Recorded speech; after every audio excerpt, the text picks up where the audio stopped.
سلام دوستان، اگه ویدیوهاتون مثل اسلایدشو میمونن، آماده باشید برای یه پیشرفت حسابی. میخوایم با هم 5 تا از بهترین برنامه‌های موبایل برای ساختن محتوا رو ببینیم. اول از همه ادوبی پریمیر راش.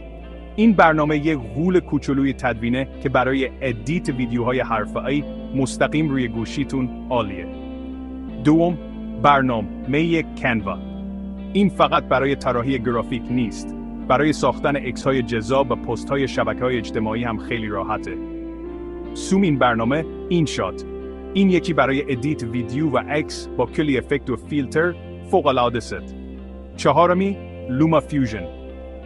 اگه در مورد ادیت ویدیو روی موبایل جدی هستید، لوما فیوژن امکان ادیت چند ردیفه و کلی امکانات پیشرفته داره.